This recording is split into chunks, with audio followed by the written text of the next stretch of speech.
MTD CNC, bringing you the latest engineering news, reviews, events and special offers via video media. I'm at Heimbrook, I'm with Clemens, and we're going to now look at the MANOK stationary chuck. This is a versatile work holding system for milling machines. Clemens, we've got a clamping head in here. Can you just tell us or just show us how this comes out and then replace it with another one? Okay, I take a changing fixture. This one is for manual use. For larger ones I would use a pneumatic version.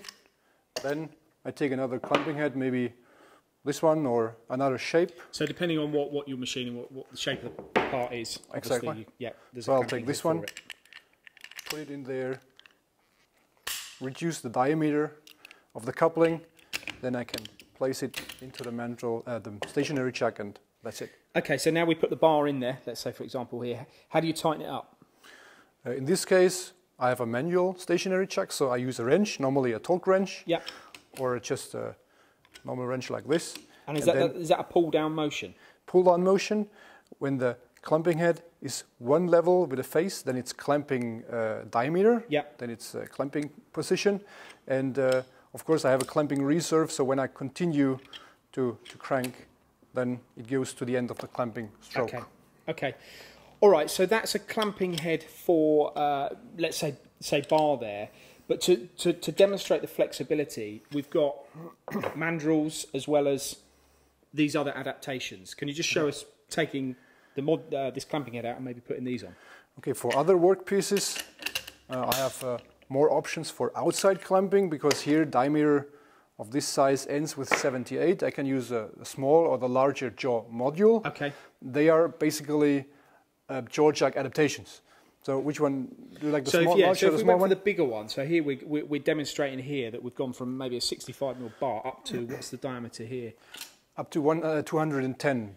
These jaws are for diameter 170 at the moment. Yeah. So I just use the wrench to move the bar, the adaptation to clamped position. Yeah. So I check here the indicator pin of the and you can obviously move the jaws as well, though, closer. Of course, like with any other jaw chuck, I can place the jaws to other position. Maybe it's interesting here to see there is a scale. So in open position, I use, I place the jaws. That's great for indication. Exactly, because I'm used to clamping heads.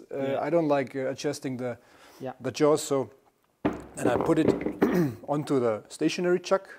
Then I lock 3 screws just to mount it onto the face of the stationary chuck. Maybe I just lock 1 for demonstration, and then I connect the coupling of the adaptation with the basic work holding. Now that's it, and now we're ready to go. Same way, use the same method to. Now I just need another wrench, because with a large adaptation this one doesn't fit so nicely. Okay. That's why I have this one. So, no, sorry, other way around. And then I can clamp with the jaws from the outside for a larger diameter. Yeah. So it's not even a matter of minutes, it's a matter of seconds really to go from. It depends a little bit on the preparation. Yeah. So when I have everything prepared, I can do this in 2 minutes. What about clamping forces? There's a big difference.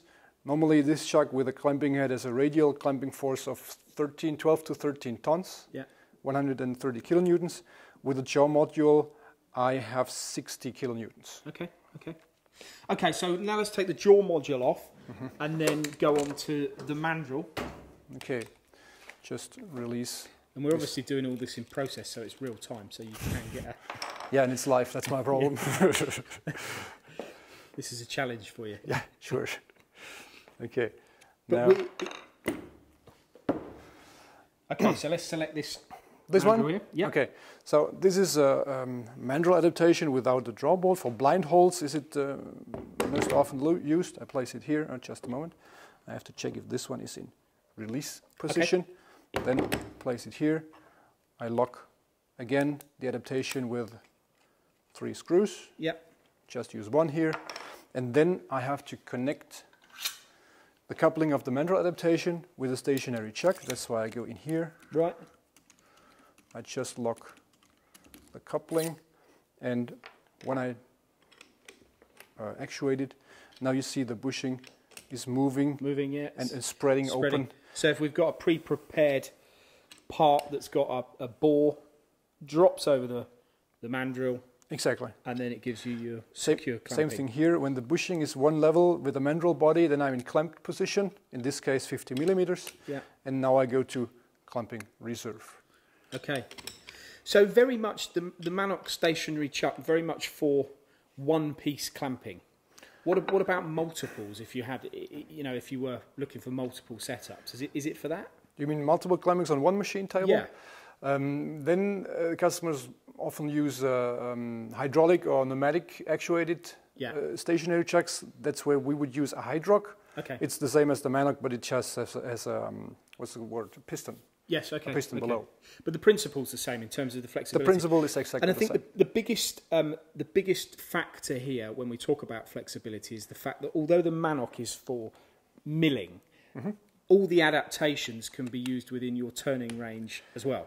Of course, you by selecting the basic work holding, in this case a manual actuated MANOK, which you don't use for series production. Yeah. When you use a hydraulic one, you can use it for series, but all clamping heads or adaptations you can use on any basic work holding. Doesn't matter if grinding, turning, milling. Yeah, you can use it throughout. Yeah, I mean, well, that's a really good insight, and I think the fact we've done it in real time demonstrates to our viewers the flexibility that the MANOK stationary chuck can offer you. For more videos, products and news, go to mtdcnc.com or follow MTD Online on Twitter.